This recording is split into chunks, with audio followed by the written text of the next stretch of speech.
আসসালামু আলাইকুম। সবাইকে স্বাগত জানাচ্ছি সিপিএ বাংলাদেশের post graduate diploma in VAT ম্যানেজমেন্টের আজকের ক্লাসে আমরা আলোচনা করছি মূল্য সংযোজন কর ও সম্পূরক শুল্ক আইন ২০১২।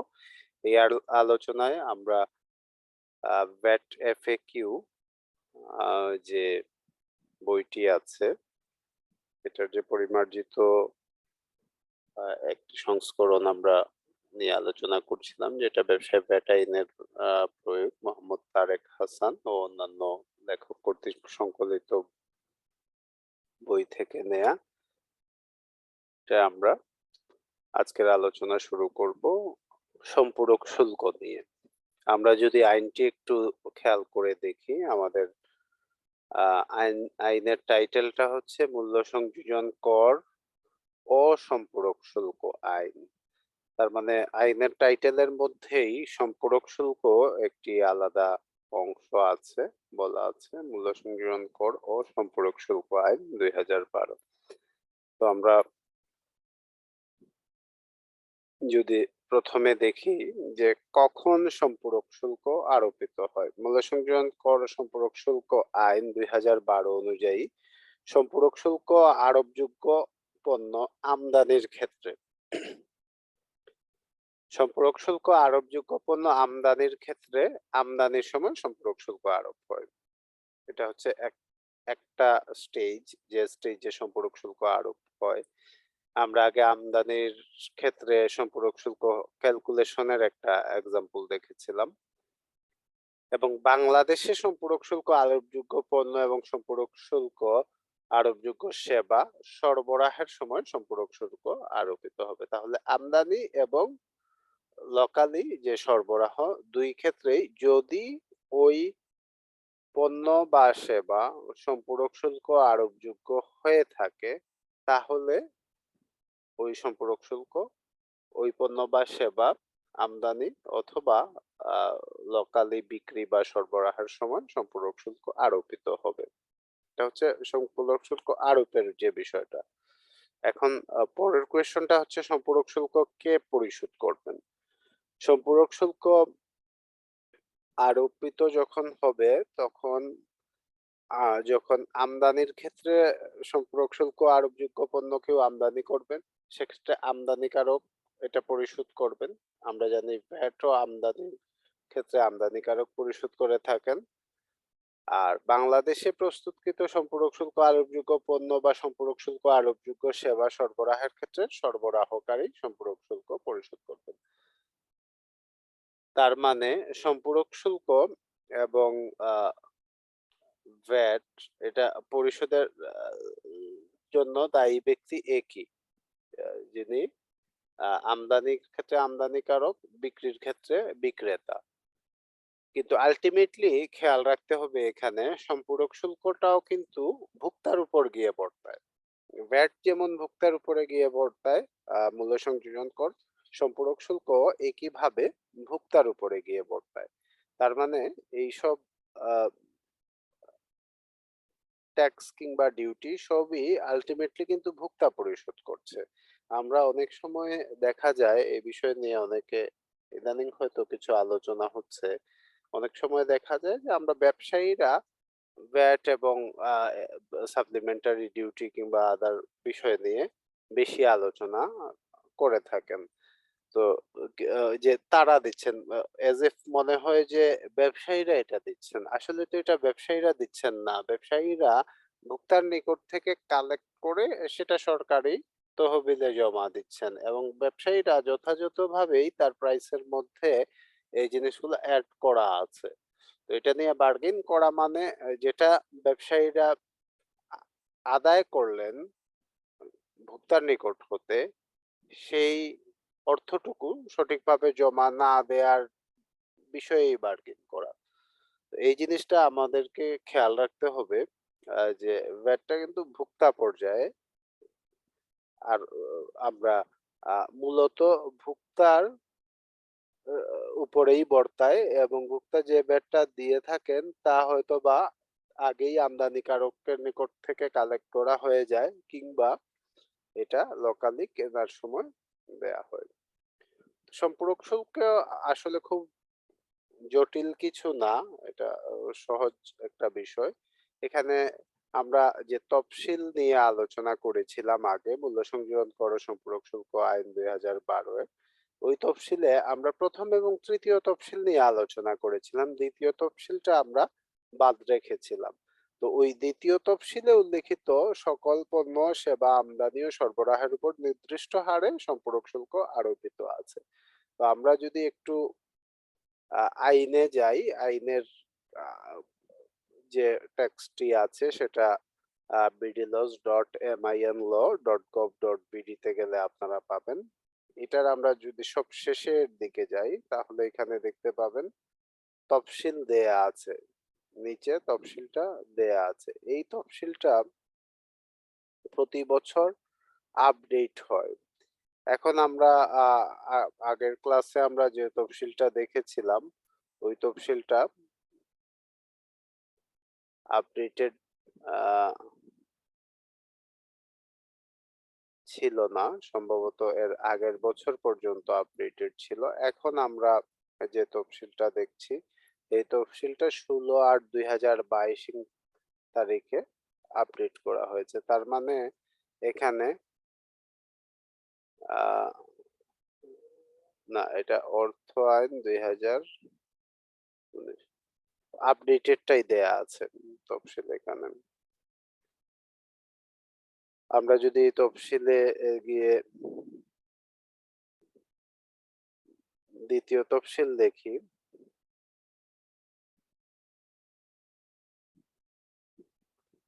২য় তফসিল হচ্ছে আমদানি ২য় তফসিলের টেবিল ১।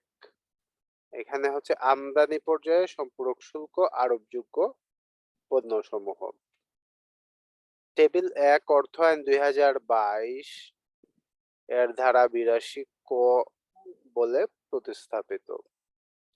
তাহলে আমরা দেখলাম যে এটা পুরোটাই প্রতিস্থাপিত হয়েছে। তার মানে আগের বছর যেটা ছিল তফসিলে, এটা চেঞ্জ করা হয়েছে। এই বাজেটের আগে যে বাজেটের মাধ্যমে যে অর্থায়নটা এসেছে, ওই অর্থায়নে এটা চেঞ্জ হয়েছে।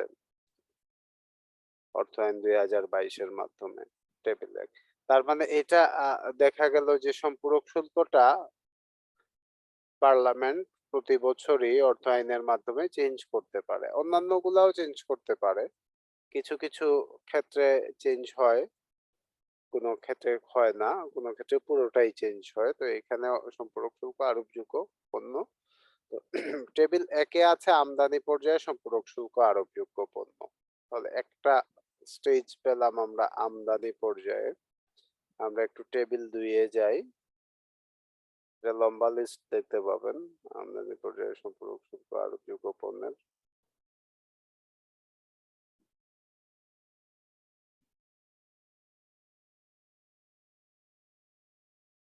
আমরা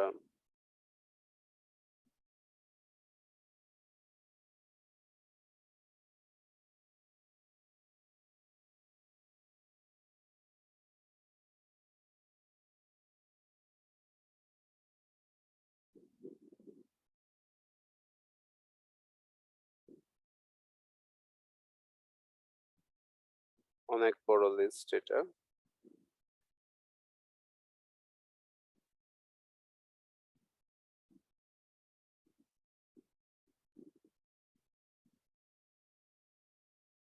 আমরা স্ক্রল করছি, টেবিল ২ টা আমরা দেখতে চাচ্ছি।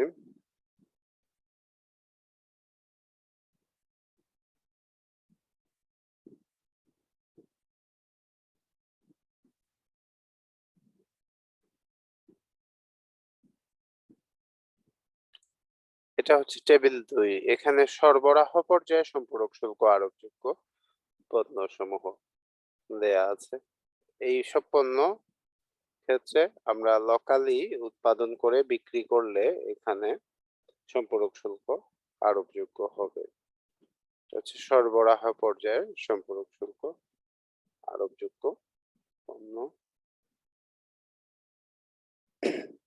টেবিল ৩ এ আমরা যদি যাই তাহলে পাবো সরবরাহ পর্যায়ে সম্পূরক শুল্ক আরোপযোগ্য সেবা।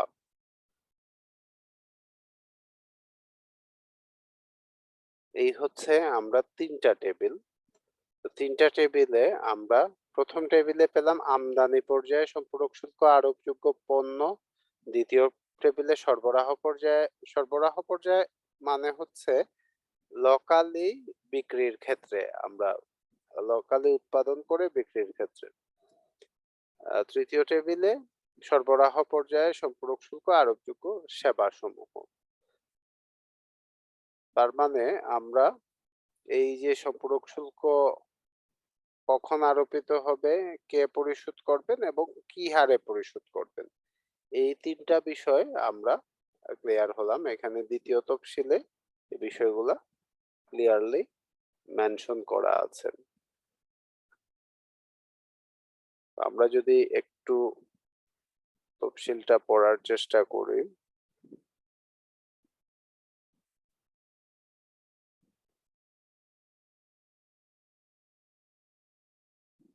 এখানে খেয়াল করে দেখেন বিভিন্ন এইচএস কোড দেয়া আছে। এইচএস কোড অনুযায়ী সম্পূরক শুল্কটা এখানে দেয়া আছে। প্রত্যেকটা এইচএস কোড অনুযায়ী এখানে সম্পূরক শুল্ক দেয়া আছে। কারণ আমরা যদি হিমায়িত চিংড়ি আমদানি করতে চাই তাহলে 20% সম্পূরক শুল্ক দিতে হবে। আমরা তাজা বা ঠান্ডা টমেটো আমদানি করতে হলেও 20% সম্পূরক শুল্ক দিতে হবে। এই সম্পূরক শুল্ক কিভাবে শুল্কের উপর ভ্যাট এবং শুল্কের উপর প্রভাব ফেলে, এটা আমরা ওই যে ক্যালকুলেশনটা করেছিলাম, ওই ক্যালকুলেশনের ক্ষেত্রে আমরা দেখেছি। আমরা যদি তাজা বা শুকনো কমলা লেবু আমদানি করতে চাই তাহলে 20% সম্পূরক শুল্ক দিতে হবে। এ কারণে তাজা বা শুকনো আঙ্গুর আমদানি করতে হলে 20% সম্পূরক শুল্ক দিতে হবে। এই সম্পূরক শুল্কের কারণেই সরকার লোকাল মার্কেটের যে প্রোডাক্টগুলা উৎপাদন হয় এই প্রোডাক্টগুলার সাথে বিদেশ থেকে আমদানি করা প্রোডাক্টের যাতে দামের মূল্যের ভারসাম্য থাকে তা নির্ধারণ করতে পারে। এটা একটা জায়গা যে জায়গায় সরকার নির্ধারণ করতে পারে। গ্রিন টি আমদানির ক্ষেত্রে 20% সম্পূরক শুল্ক আছে। সম্পূরক শুল্ক কারণে কিভাবে একটা আমদানিকৃত পণ্যের মূল্য বৃদ্ধি পেতে পারে সেটা আমরা যদি একটু একটা এক্সাম্পল দেখি।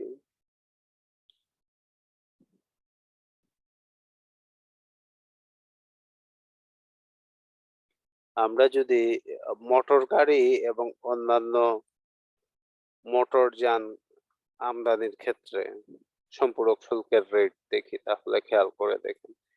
ইঞ্জিন সহ অটোরিকশা, থ্রি হুইলার যেটা আমরা এটা আনলে 20% সম্পূরক শুল্ক দিতে হয়। সম্পূর্ণ তৈরি ইঞ্জিন সহ 4 স্ট্রোক বিশিষ্ট সিএনজি ও ব্যাটারি চালিত অটোরিকশা, থ্রি হুইলার আমদানিতে 20% দিতে হয়।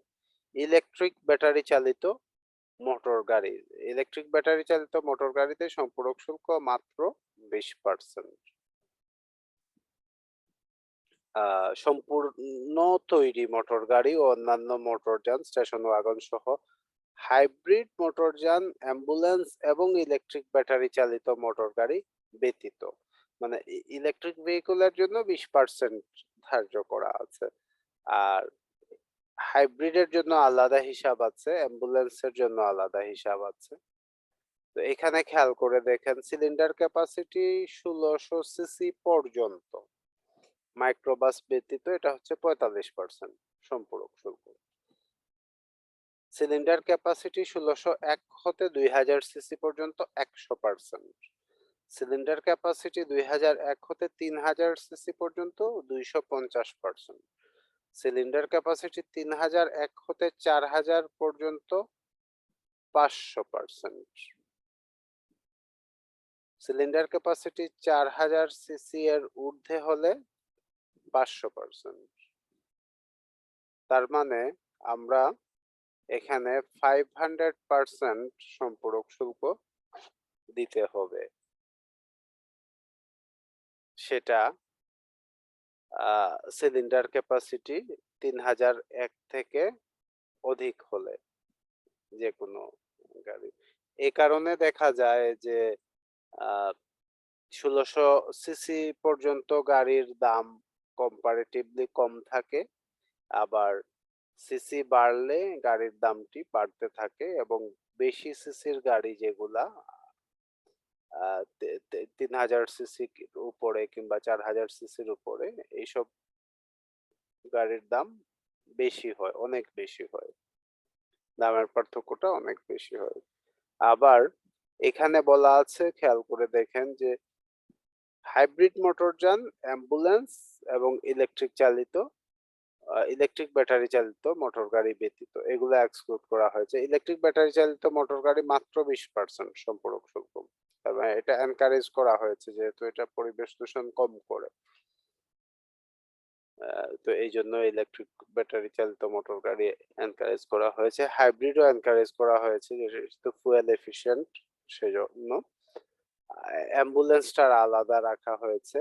আর এখানে খেয়াল করে দেখেন সিলিন্ডার ক্যাপাসিটি ১৬০০ সিসি এখানে মাইক্রোবাস ব্যতীত বলেছে। ১৬০১ থেকে ২০০০ সিসিও মাইক্রোবাস ব্যতীত বলেছে। তো আমরা একটু মাইক্রোবাসের ক্ষেত্রে রেটটা দেখি। মাইক্রোবাসের ক্ষেত্রে ১৮০০ সিসি পর্যন্ত মাইক্রোবাস 20%, ১৮০১ সিসি হতে ২০০০ সিসি পর্যন্ত মাইক্রোবাস ৪৫%, ২০০১ হতে আবার ৩০০০ সিসি পর্যন্ত সবগুলা গাড়ি ক্ষেত্রেই ২৫০% প্রযোজ্য। তার মানে অনেক সময় দেখা যায় যে মাইক্রোবাস গুলার দাম কম্পারেটিভলি কম হয় একটু সিসি বেশি থাকলেও দেখা যায় কম্পারেটিভলি অন্যান্য মোটরযান থেকে কম হয়। তো এই জায়গাতে এই সম্পূরক শুল্কটাই আসলে কিন্তু পারচেজ প্রাইস হয়তো দেখা যায় বেশি। আমরা আমদানির সময় যে অ্যাসেসেবল ভ্যালু এটা হয়তো বেশি হতে পারে।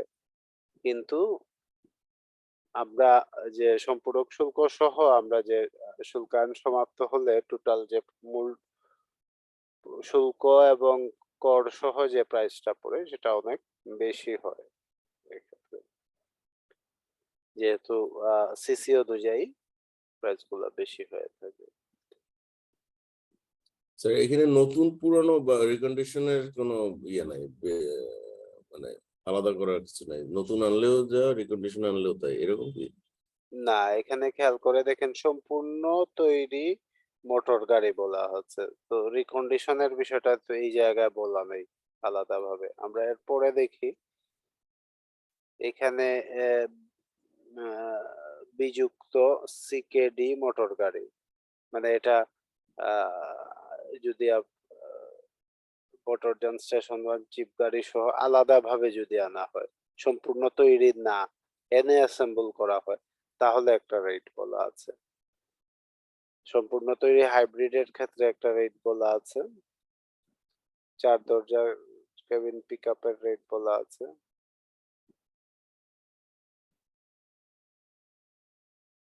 অন্যান্য এখানে কিন্তু রিকন্ডিশনের বিষয়টুকু বলা নেই।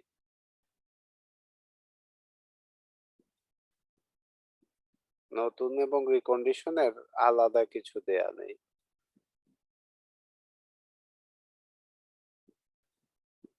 আলাদাভাবে দেয়া নেই নতুন রিকন্ডিশনে।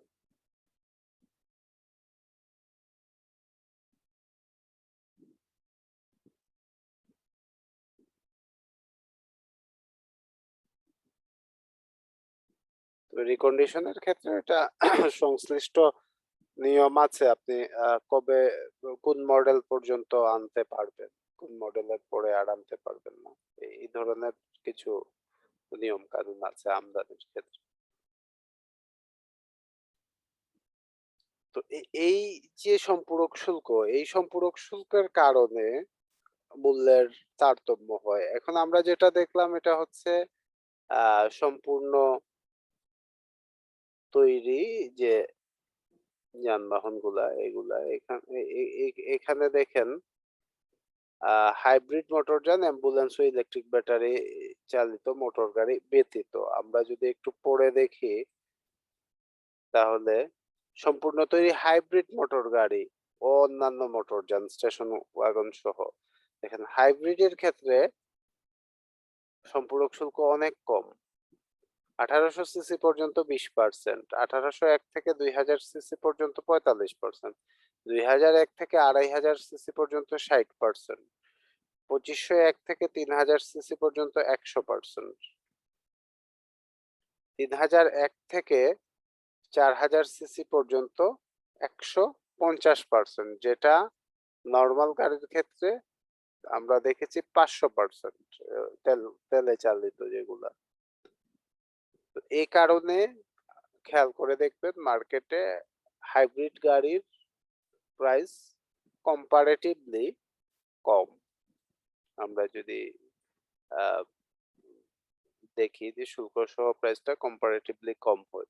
এভাবেই গভর্নমেন্ট সম্পূরক শুল্কের মাধ্যমে দামটা কন্ট্রোল করতে পারে।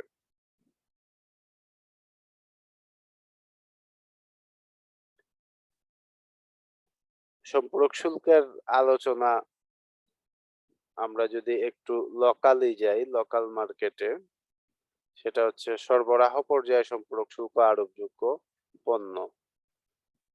এখানে কুকড পাস্তা যদি বিক্রি করা হয়, ফলের রস, ফ্রুট ড্রিঙ্ক, এটা 5% সম্পূরক শুল্ক দিতে হবে। সকল ধরনের আইসক্রিমে সম্পূরক শুল্ক দিতে হবে। মিনারেল ওয়াটার 3 লিটার পর্যন্ত এখানে সম্পূরক শুল্ক আছে। কার্বনেটেড বেভারেজে সম্পূরক শুল্ক আছে 25%। এই কয়েকটা ক্ষেত্রে সম্পূরক শুল্ক, এইসব পণ্যে সম্পূরক শুল্ক আরোপ হয় এবং এই হিসাবটা প্রতি বছরই পরিবর্তন হতে পারে, কিংবা বছরের মাঝখানেও যে কোনো এসআরও দিয়ে পরিবর্তন হতে পারে। সিগারেটের দামটা বাড়ানো হয় সম্পূরক শুল্কের মাধ্যমে। এখানে 65% সম্পূরক শুল্ক দেয়া আছে তামাক যুক্ত সিগারেটের সাথে। জর্দার ক্ষেত্রে সম্পূরক শুল্ক আছে 55%, গুলের ক্ষেত্রে 55%, পেন্টসের ক্ষেত্রে 5%। বিভিন্ন ক্ষেত্রে আপনার সম্পূরক শুল্ক মাধ্যমে, আমরা তো জানি ভ্যাট রেটটা ম্যাক্সিমাম 15%, কিন্তু এখানে খেয়াল করে দেখেন বিভিন্ন প্রোডাক্টের ক্ষেত্রে, মনে করেন সিরামিকের বাথটাব, এই ধরনের প্রোডাক্টের ক্ষেত্রে 30% সম্পূরক শুল্কই আছে। তার মানে প্রাইসটাকে গভর্নমেন্ট ভ্যাটটাকে আরো বাড়িয়ে দিল, কিংবা অন্যান্য শুল্কগুলোকে বাড়িয়ে দিল। আবার কিছু সেবা ক্ষেত্রেও এখানে সম্পূরক শুল্ক আছে, যেটা হোটেলের ক্ষেত্রে আবাসন, খাদ্য বা পানীয় সরবরাহকালে যদি হোটেলের মদ জাতীয় পানীয় সরবরাহ করা হয় বা কোনো ফ্লোর শো এর আয়োজন করা হয়, কেবল ওই দিন ওই সকল বিলের উপরে বছরে একদিনের জন্য করা হলেও 20% সম্পূরক শুল্ক দিতে হবে। রেস্তোরাঁতেও সেম। টেলিফোনে যেটা আমরা মোবাইল ফোনের বিলটা বেড়ে যায় শুধুমাত্র মোবাইল ফোনের সিম রিম কার্ড ব্যবহারের মাধ্যমে প্রদত্ত সেবা। টেলিফোনের সেবা আমরা পিএসটিএন অপারেটর গুলার মাধ্যমে আমরা সেবা গ্রহণ করে থাকি। যেমন আমরা ল্যান্ডফোন কানেকশন, এটার সেবার উপরে হবে না, শুধুমাত্র মোবাইল ফোনের সিম রিম কার্ড ব্যবহারের মাধ্যমে প্রদত্ত সেবা। এই ক্ষেত্রে 15% সম্পূরক শুল্ক আছে। 15% সম্পূরক শুল্কের কারণে দেখা যায় যে আমাদের এই সার্ভিসের প্রাইসটা অনেক বেড়ে যায়। বিদেশি শিল্পী সহযোগে বিনোদনমূলক সাংস্কৃতিক অনুষ্ঠান যদি কেউ আয়োজন করেন, তাহলে 10% সম্পূরক শুল্ক দিতে হবে। তবে যদি দ্বিপক্ষীয় সাংস্কৃতিক বিনিময় কর্মসূচির আওতায় আগত বিদেশি শিল্পী ও মূলধারার বিদেশি শিল্পী সহযোগে আয়োজিত অনুষ্ঠান ব্যতীত, তাহলে ওইসব অনুষ্ঠানে ক্ষেত্রে হবে না, কিন্তু বিদেশি শিল্পী এখানে নিয়ে এসে বিনোদনমূলক কিছু করলে 10% সম্পূরক শুল্ক দিতে হবে। বিআরটি এর প্রদত্ত কিছু সেবায় সম্পূরক শুল্ক আছে। চার্টার্ড বিমান বা হেলিকপ্টার ভাড়া প্রদানকারী সংস্থা 30% সম্পূরক শুল্ক দিতে হবে। এটা এয়ার অ্যাম্বুলেন্স ব্যতীত। এখানে এয়ার অ্যাম্বুলেন্স এর ক্ষেত্রে এটা প্রযোজ্য হবে না। তো এই হচ্ছে মোটামুটি সম্পূরক শুল্ক সম্পর্কে আলোচনা। কোনো কোয়েশ্চন আছে কিনা এটুকু আলোচনায়?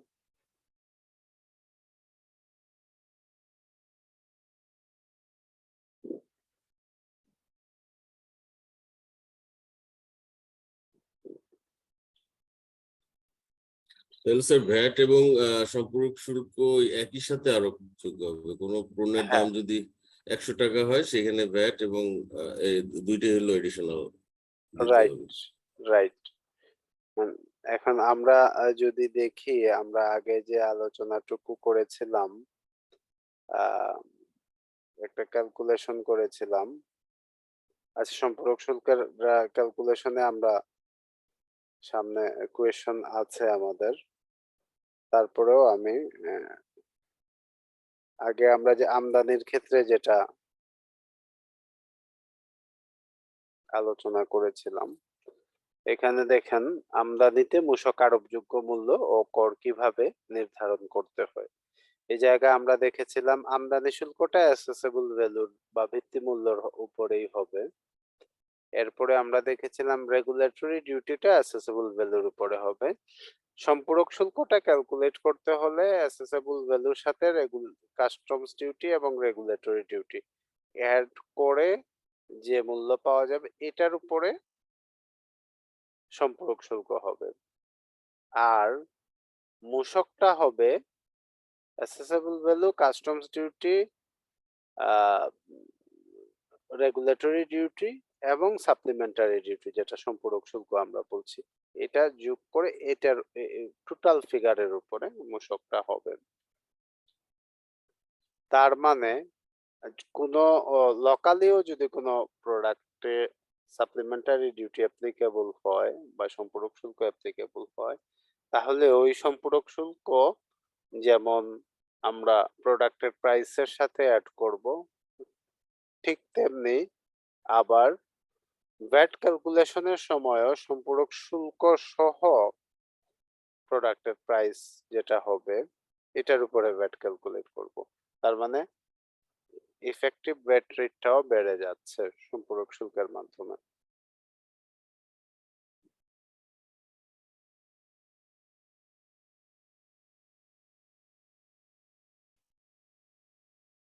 আর কোনো কোয়েশ্চন আছে কিনা সম্পূরক শুল্কের উপরে?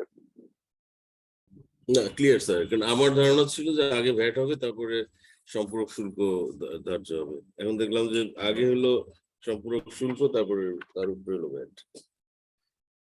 হ্যাঁ, সম্পূরক শুল্কটা আপনার আমরা যে ক্যালকুলেশন দেখলাম যে সম্পূরক শুল্কটা আগে বের করতে হবে, বের করার পরে এটার সহ যে মূল্যটা হবে এটার উপরে আমরা ভ্যাটটা ক্যালকুলেট করব।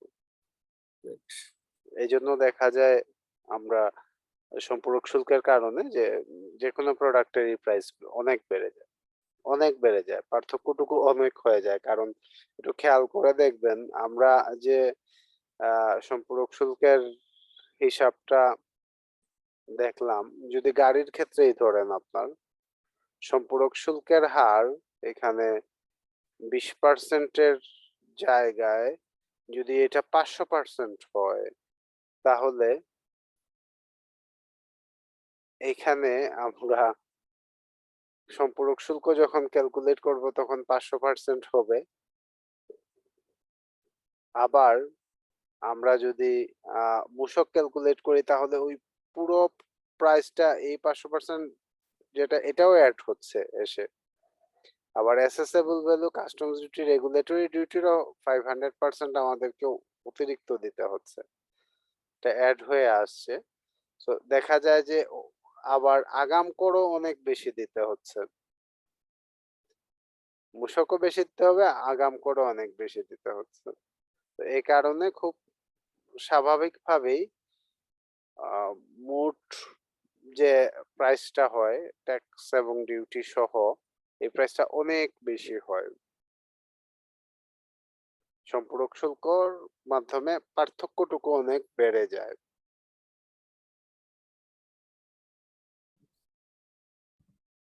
স্যার এই উদাহরণে একটা জিনিস সিডি এবং আরডি দুইটা জিনিসও আছে। ওই যে 20% যেটা বলা হলো সেটা নিশ্চয়ই সিডি আরডি এবং আর আলাদা রেট আছে। আলাদা রেট কাস্টমস এর আছে আলাদা সব। আমাদের যেমন এখানে ভ্যাটের তফসিল আছে, ঠিক সেম কাস্টমস এরও আলাদা তফসিল আছে। আচ্ছা, ওই তার মানে কাস্টমস এর ওই তফসিল অনুযায়ী হবে। ওইগুলি সহ হলো 20%। আর এই যে 500% যেটা আমরা দেখলাম গাড়ির ক্ষেত্রে, এটা হ্যাঁ, কি ওই সিডিআরডি সহ না ব্যতীত হবে? তখন আবার ওইগুলোও যুক্ত হবে কিনা আসছে? হ্যাঁ ওইগুলোও যুক্ত হবে। এগুলার আচ্ছা উপরেও আচ্ছা তো 500% আরডি এবং সিডির উপরে এবং অ্যাসেসেবল ভ্যালুর উপরে 500% হ্যাঁ আসবে। কারণ আমরা যখন সম্পূরক শুল্ক ক্যালকুলেট করব তখন অ্যাসেসেবল ভ্যালু মনে করেন আমরা $1000 একটা গাড়ি আমদানি করলাম। এখানে এটার সাথে আমরা আরডি যেটা আছে এবং সিডি মনে করেন 20% এবং 30% আছে। ফর এক্সাম্পল এমনিতেই আমি বললাম। তাহলে 200 আর 300 এই হচ্ছে $1500। এটার উপরে 500% হবে। $1500 আবার 500% আমরা বের করব। তার মানে এখানে 5 গুণ $7500। তো $1500 সাথে আবার $7500 আমরা যোগ করব। তার মানে $9000। এটার উপরে ভ্যাট হবে ভ্যাটের রেট অনুযায়ী। এই জন্য প্রাইসের এই তারতম্যটুকু চলে আসে। এটা বড় পার্থক্য আসবে প্রাইসের। এই কারণে দেখা যায় যে আমাদের হয়তোবা একটা গাড়ির দাম ইন্টারন্যাশনাল মার্কেটে বাংলাদেশের টাকার হিসাবে 10 লাখ টাকাই যদি হয়, এটার যদি সিসি যদি 4000 সিসির উপরে হয়, তাহলে এটা আমাদের এখানে এসে এটা 90 লাখ থেকে আরো বেশি হবে, 1 কোটি টাকার উপরে যাবে। আপনি হয়তো কিনেছেন মানে যার কাছ থেকে আমদানি করেছেন, যার কাছ থেকে তাকে হয়তো 10 লাখ টাকার মানের টাকা দিয়েছেন, কিন্তু এখানে এসে আস্তে আস্তে এটার দাম অনেক বেশি হয়ে যায়। এবং একটা জিনিস খেয়াল করে দেখবেন, আমদানির ক্ষেত্রে কিন্তু এগুলো আনএভয়েডেবল। আমদানির ক্ষেত্রে এগুলো আনএভয়েডেবল এবং আমরা যত বেশি সিসির গাড়ি দেশে আমদানি হয়, সরকার বিশাল রাজস্ব আয় করে। কিরকম রাজস্ব আয় করে জাস্ট খেয়াল করে দেখেন। এখানেই 500%, মানে আপনি যে দামে কিনে আনলেন এর 5 গুণ সরকারকে দিতে হচ্ছে। মনে করেন আপনি $10,000 একটা গাড়ি কিনলেন। $10,000 একটা গাড়ি কিনে বাংলাদেশে নিয়ে আসলেন, তাহলে ওই যে গাড়ি নির্মাতা কোম্পানি হয়তো এই $10,000 থেকে $2,000 প্রফিট করেছে, ফর এক্সাম্পল মনে করেন। বাংলাদেশে এটা যদি 4000 সিসির উপরে হয়, এই গাড়ি বাংলাদেশে আনলে শুধু সম্পূরক শুল্কের মাধ্যমে বাংলাদেশ সরকার এটার 5 গুণ মানে $50,000 নেট প্রফিট করবে, নেট রিসিভ করবে এটার 5 গুণ। এখন যদি ওই গাড়ি বিক্রেতা $2,000 প্রফিট করে থাকে উৎপাদনকারী, তাহলে বাংলাদেশ গভর্নমেন্ট একজন ব্যক্তি যদি ওই গাড়ি আমদানি করেন, তাহলে বাংলাদেশ গভর্নমেন্ট 25টা গাড়ি আমদানির 25টা গাড়ি বিক্রি করেও ওই কোম্পানি যে প্রফিটটা করছে, বাংলাদেশ গভর্নমেন্ট একটা গাড়ি আমদানির পারমিশন দেওয়ার মাধ্যমে এই প্রফিট করে নিচ্ছে।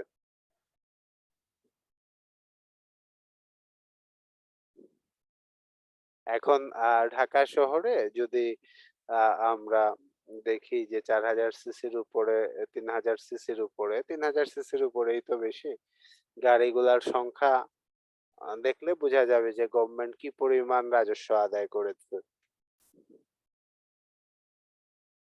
অন্যান্য গুলার ক্যালকুলেশন না হয় নাই করলাম। প্রত্যেকটাতে তো আছে কম বেশি ১৬০০ সিসির উপরে যাই আছে।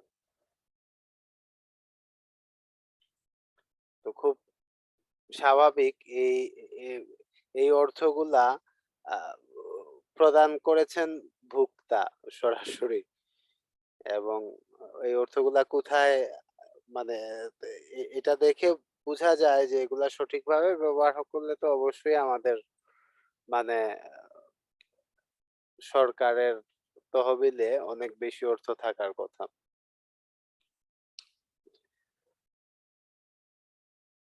আর কোনো কোয়েশন আছে কিনা সম্পূরক শুল্ক রিলেটেড? না স্যার, আগান। আচ্ছা, আমরা তাহলে আরেকটু অ্যাডভান্স হই এখানে। হয়তো কিছু আলোচনা করেই নিয়েছি আমি। এখানে আছে আমদানি হতে সম্পূরক শুল্ক আদায় হয় কিভাবে? সম্পূরক শুল্ক আরোপযোগ্য। এটা আমদানির সময় আদায় হয়। আমি বলেই দিয়েছি যে আমদানির ক্ষেত্রে আমদানি শুল্ক আরোপযোগ্য মূল্যের সাথে যেটা অ্যাসেসেবল ভ্যালু, আমদানি শুল্ক এবং রেগুলেটরি ডিউটি যদি থাকে যোগ করে অন্যান্য শুল্ক আ যোগ করে সম্পূরক শুল্ক নির্ণয় করা হয়। মানে আরো শুল্ক যদি থাকে তাহলে তাও যোগ করতে হবে। করে সম্পূরক শুল্ক নির্ণয় করা হয়ে থাকে। যেটা আমরা দেখেছি একটু আগে খেয়াল করে। এখানে একটা উদাহরণ দেয়া আছে। সম্পূরক শুল্ক আরোপযোগ্য মূল্য সমান শুল্কায়নযোগ্য মূল্য বা আমদানি শুল্ক আরোপযোগ্য মূল্য যোগ আমদানি শুল্ক যোগ রেগুলেটরি ডিউটি যোগ অন্যান্য সূত্র। ধরা যাক কোনো পণ্যের আমদানির উপরে ২৫% আমদানি শুল্ক, ৩% রেগুলেটরি ডিউটি, ২০% সম্পূরক শুল্ক আরোপিত আছে। আমদানি পর্যায়ে পণ্য চালানটির শুল্কায়নযোগ্য মূল্য ৳৫০,০০০।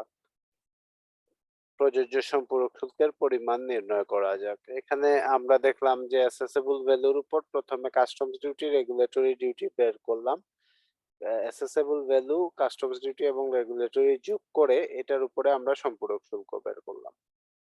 ভ্যাটটা হবে এই সম্পূরক শুল্ক সহ। পুরো অ্যাসেসেবল ভ্যালু মানে ৫০,০০০ এর সাথে যোগ করতে হবে ১২,৫০০, এর সাথে যোগ করব ১,৫০০, এর সাথে যোগ করব ১২,৮০০। তো এই ৪ টা ফিগার যোগ করে যেটা হবে এর উপরে ভ্যাট হবে। তার মানে সম্পূরক শুল্ক একদিক দিয়ে সরাসরি মূল্য বৃদ্ধি করছে, আবার সম্পূরক শুল্ক আরোপের মাধ্যমে ভ্যাটটা বেড়ে যাচ্ছে, অনেক বেড়ে যাচ্ছে। সরবরাহ হতে সম্পূরক শুল্ক আদায় হয় কিভাবে? সম্পূরক শুল্ক আরোপযোগ্য পণ্য বা সেবা সরবরাহের সময় যে মূসক আদায় করা হয় সেই একই সময়ে সম্পূরক শুল্ক আদায় করতে হয়। মূসকের সাথেই সম্পূরক শুল্ক আদায় করতে হয়। সম্পূরক শুল্ক আরোপযোগ্য পণ্য বা সেবা সরবরাহের ক্ষেত্রে সম্পূরক শুল্ক আদায়ের ভিত্তিমূল্য হচ্ছে সরবরাহের ন্যায্য বাজার মূল্য। সরবরাহের ন্যায্য বাজার মূল্য যদি ৩০০ টাকা হয়, এখানে প্রথমে আমরা বের করব মূসক আরোপযোগ্য মূল্য। ৩০০ টাকার মধ্যে আছে সম্পূরক শুল্ক সহ মূল্য আর ভ্যাটটা আছে। তো এখান থেকে আমরা যদি ভ্যাটের কর ভগ্নাংশ দিয়ে গুণ করি ৩০০ কে ১৫ ডিভাইডেড বাই 15 ডিভাইডেড বাই 115 দিয়ে, তাহলে এটা আমরা পাবো মূসক আরোপযোগ্য মূল্য। মূসক আরোপযোগ্য মূল্য এর মধ্যে আবার সম্পূরক শুল্ক আছে। তো এটা ব্যাক ক্যালকুলেশন করে এখান থেকে সম্পূরক শুল্কটা বের করব।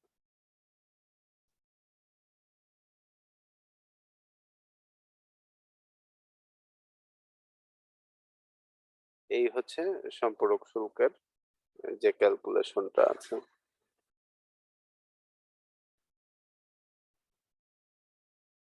ক্যালকুলেশনটা ক্লিয়ার কিনা? এখানে লজিকটা মনে রাখতে হবে। আমরা সম্পূরক শুল্ক আমার যে ভিত্তি মূল্যটা আছে, যেটা আমরা ন্যায্য বাজার মূল্য বলছি, এটাকে প্রথমে বাড়াবে।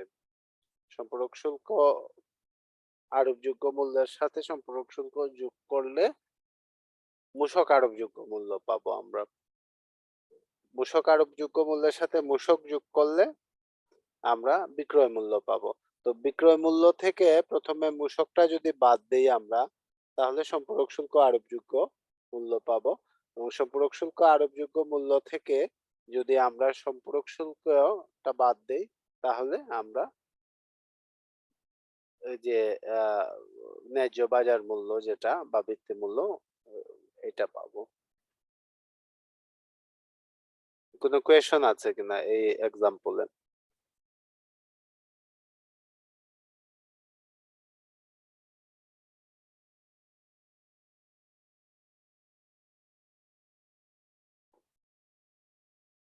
মনে হয় নেই, আমরা আর একটু অ্যাডভান্স হচ্ছে। আচ্ছা, সম্পূরক শুল্কের আলোচনা এটুকুই।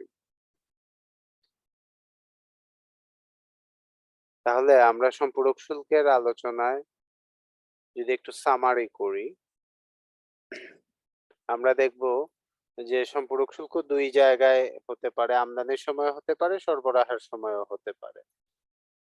আমদানি সরবরাহের সময় কি রেটে সম্পূরক শুল্ক হবে? খুব সহজ, এটা দ্বিতীয় তফসিলে বলা আছে। দ্বিতীয় তফসিল কোথায় পাবো? আমরা আইনের এখানে গেলেই আইনের সাথে তফসিল সংযুক্ত আছে, দ্বিতীয় তফসিল পাবো। আমদানির ক্ষেত্রে কিভাবে ক্যালকুলেট করব আমরা সম্পূরক শুল্ক? কাস্টমস ডিউটি, রেগুলেটরি ডিউটি সহ যত ধরনের ডিউটি আছে অ্যাসেসেবল ভ্যালুর সাথে সব ধরনের ডিউটি যোগ করে তার উপরে সম্পূরক শুল্ক ক্যালকুলেট করব। সরবরাহের ক্ষেত্রে আমরা সম্পূরক শুল্ক ঠিক একইভাবে আমরা প্রথমে এই যে মূল্য আছে বা ন্যায্য বাজার মূল্য, তার সাথে সম্পূরক শুল্ক যোগ করব। টোটাল যেটা পাবো এটার উপরে ভ্যাট ধরে আমরা বিক্রয় মূল্য বের করব। আবার যদি বিক্রয় মূল্য থেকে আমরা সম্পূরক শুল্ক বের করতে চাই, তাহলে বিক্রয় মূল্যটা হচ্ছে মূসক আরোপযোগ্য মূল্য। এটা থেকে আমরা কর ভগ্নাংশ যেটা আছে, ভ্যাটের যে রেট আছে ওই রেট অনুযায়ী ভ্যাটটা বাদ দেব। বাদ দিলে আমরা সম্পূরক শুল্ক আরোপযোগ্য মূল্য পাবো। সম্পূরক শুল্ক আরোপযোগ্য মূল্য হতে সম্পূরক শুল্কের রেটটা বের করতে পারবো আমরা, এবং এই সম্পূরক শুল্ক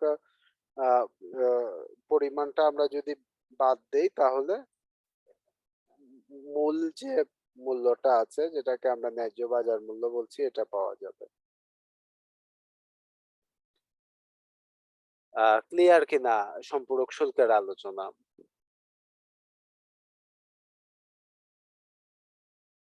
আমরা আইনে দেখেছি যে আমরা আইনের টাইটেলেই সম্পূরক শুল্ক আইন আলাদাভাবে বলা আছে। আমরা এই আলোচনার মাধ্যমে আলোচনা করলাম। আর যদি কিছু আলোচনা থাকে তাহলে আমরা সপ্তম অধ্যায় যখন পড়ব সম্পূরক শুল্ক আরোপ ও আদায়, ওই ক্ষেত্রে আমরা অতিরিক্ত আলোচনাগুলো কন্টিনিউ করব। স্যার তফসিলটা কোথা থেকে পেলেন? আমি খুঁজে পাচ্ছি না এখানে। আমি একটা লিংক পাঠিয়ে দেব, বিডি লজের এই লিংকে গেলেই তফসিলটা পেয়ে যাবেন। আমি ওই জিএসএ আছে অবশ্য, মূল্য সংযোজন কর সম্পূরক শুল্ক আইন। একেবারে নিচে যান, একেবারে নিচে যান, নিচে একদম নিচে গেলাম, এখানে তফসিলে ক্লিক করেন, ডাউনলোড হয়ে যাবে। তফসিল, তফসিল তো আমারটা আসতেছে না, আমারটা নিচের তফসিল আসার কথা।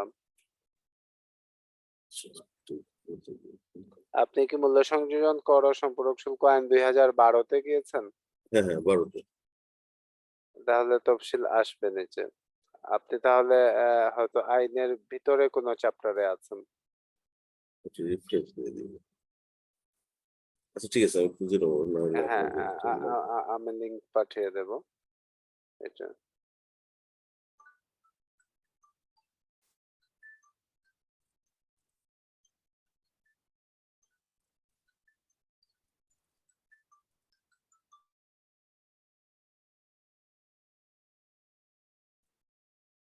হুম।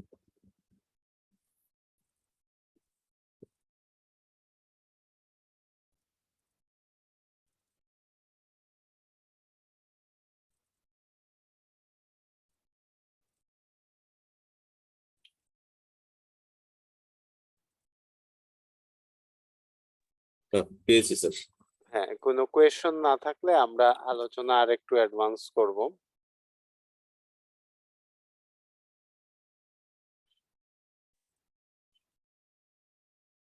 যে না আমরা স্যার, পরের আলোচনাটা আসছি টার্নওভার কোর কি, এর হার কত। আমরা দেখেছিলাম আগে যখন মূসক নিবন্ধনের বিষয়ে আলোচনা করেছিলাম, তখন দেখেছিলাম যে টার্নওভার ট্যাক্স এনলিস্টমেন্টের একটা বিষয় আছে। তো এই টার্নওভার ট্যাক্স এনলিস্টমেন্টের বিষয়ের ক্ষেত্রে টার্নওভার কোর কি, তালিকাভুক্ত বা তালিকাভুক্তিযোগ্য ব্যক্তি, আমরা জানি যাদের করযোগ্য অর্থনৈতিক কার্যক্রমের বার্ষিক টার্নওভার 50 লক্ষ টাকার ওপর হতে 3 কোটি টাকা পর্যন্ত, তাদের প্রকৃত বার্ষিক টার্নওভারের উপর ভিত্তি করে প্রদত্ত করকে টার্নওভার কর বলা হয়। বর্তমানে টার্নওভার করের হার এখানে বলা আছে 4%। তো এই হচ্ছে টার্নওভার কর, আগেই আমরা জানি। এখন টার্নওভার করের মেয়াদ কত।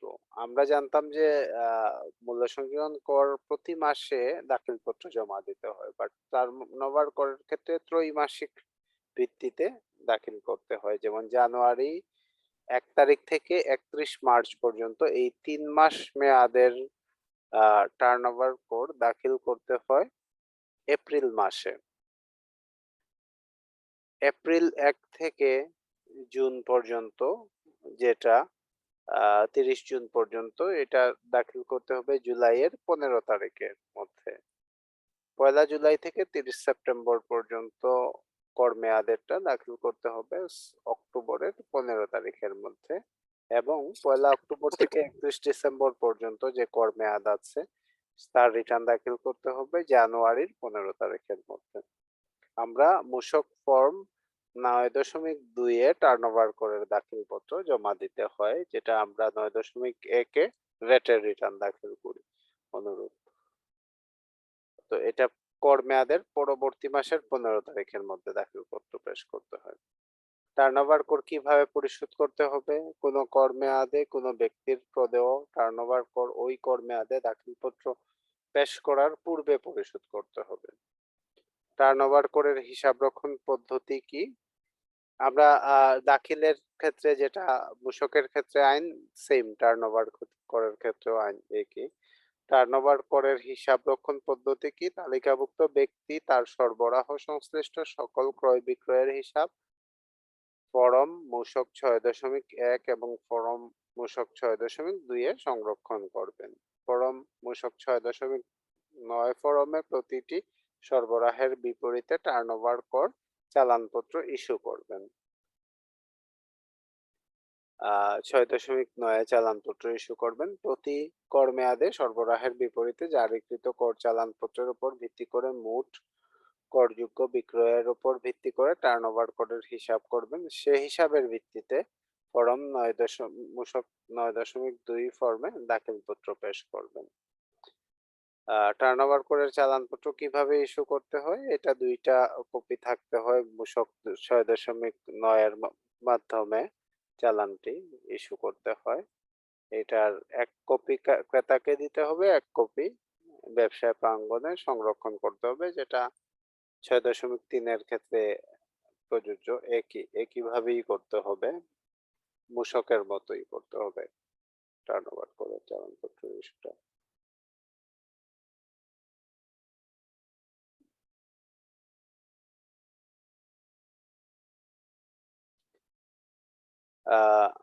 এই হচ্ছে আমাদের টার্নওভার কর রিলেটেড আলোচনা। কোনো কোয়েশন আছে কিনা।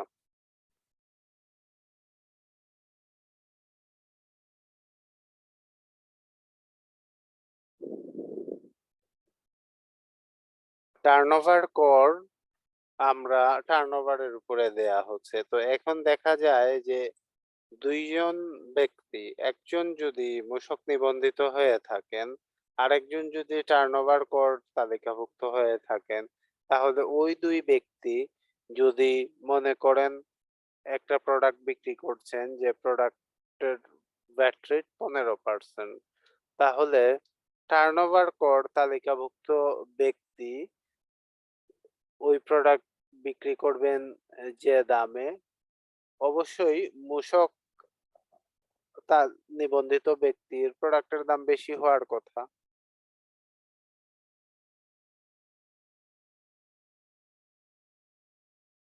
কারণ যেহেতু উনি মূসক নিবন্ধিত উনার রেট বেশি। তো ওই বেশি রেটে বেশি হওয়ার কথা। যদিও আমরা প্র্যাকটিক্যালি দেখেছি টার্নওভার কর তালিকাভুক্তির সীমাটুকু আ মানে যদিও বলা আছে ৳৫০,০০,০০০ উপরে, কিন্তু এটার অধিক্ষেত্র খুবই সীমিত। এটা খুব বড় অধিক্ষেত্র না। কিন্তু এখানে একটা বিষয় খুব দৃশ্যমান যে ভ্যাট টার্নওভার করের মাধ্যমে এটা কি ডাইরেক্ট নাকি ইনডাইরেক্ট ট্যাক্স হচ্ছে, এই জিনিসটাই পার্থক্য করা যাচ্ছে না। কারণ প্রাইস যদি আপনার ২ টা প্রতিষ্ঠানের পার্থক্য হয়, আমরা তো ন্যায্য বাজার মূল্য সেম ধরবো ভ্যাটের ক্যালকুলেশনে। ভ্যাট অথরিটি ২ টার ক্ষেত্রেই সেম ধরবে। তাহলে এক জায়গায় প্রাইস বেশি হওয়া উচিত, আরেক জায়গায় প্রাইস কম হওয়া উচিত। ওই হিসাবে কি হয়? হ্যাঁ, কিছু, কিছু ক্ষেত্রে হয় ভ্যাট নিবন্ধিত না যারা, তাদের জায়গায় আমরা দেখেছি যে সুপার স্টোর থেকে আমরা কিছু কিনলে এখানে ভ্যাট দিতে হচ্ছে। আবার আ আমরা স্থানীয় কোনো দোকান থেকে কিনলে ভ্যাট দিতে হচ্ছে না। কিন্তু আইন অনুযায়ী তো তাদেরও নিবন্ধন নিতে হবে। এই জিনিসটা একটা বিষয় আছে। কিন্তু টার্নওভার কর সম্পর্কে আলোচনা এটুকুই। আমরা টার্নওভার করের নিবন্ধন তালিকাভুক্ত ব্যক্তি যদি কেউ হয়ে থাকেন তাহলে ৪ টা রিটার্ন দিতে হবে বছরে। যেটা কিছু কমপ্লায়েন্স একই মেইনটেইন করতে হবে। ৬.১, ৬.২ ক্রয়-বিক্রয়ের হিসাবটা রাখতে হবে। সেই সাথে আ ইনভয়েসও ইস্যু করতে হবে মূসক ফর্ম ৬.৯ এ। ইনভয়েসের একটা কপি সংরক্ষিত রাখতে হবে ব্যবসা প্রাঙ্গণে। কোনো কোয়েশন আছে কিনা?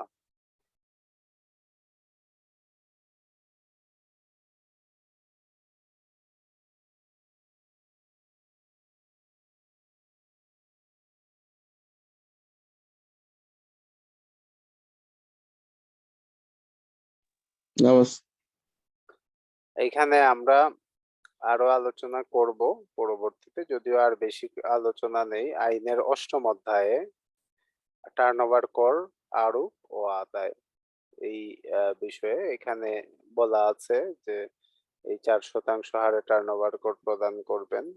এই বিষয়গুলাই বলা আছে।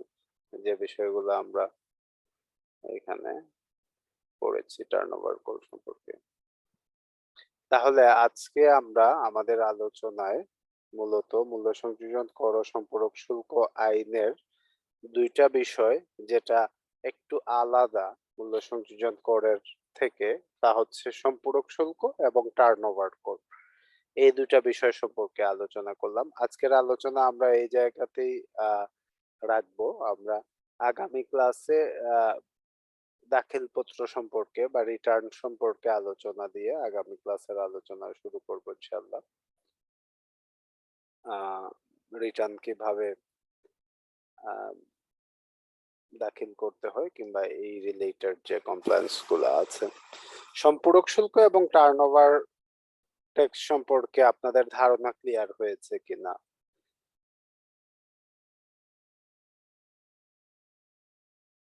কোনো কোয়েশন থাকলে করতে পারেন। আমার আজকের ক্লাসে এই ২ টা বিষয়ে সীমাবদ্ধ রাখার মূল উদ্দেশ্য হচ্ছে এই বিষয়গুলা একেবারে ক্লিয়ার হয়ে যাওয়া আপনাদের কাছে। সম্পূরক শুল্ক এবং টার্নওভার কর। তাহলে আইনের এই ২ টা গুরুত্বপূর্ণ অধ্যায় সম্পূরক শুল্ক এবং টার্নওভার কর, যেহেতু এগুলা আলাদা ধরনের বৈশিষ্ট্য সম্পন্ন বিষয়। সম্পূরক শুল্ক এটা কর না, এটা শুল্ক। আবার টার্নওভার কোডটাও এটা কিছুটা ডাইরেক্ট ট্যাক্স এর মতোই মনে হচ্ছে টার্নওভারের উপরে, কারণ ভ্যালু এডিশন বা মূল্য সংযোজন এখানে প্রাধান্য পাচ্ছে না টার্নওভার কোডের ক্ষেত্রে। তো এই বিষয়ে কোনো কোয়েশ্চন আছে কিনা?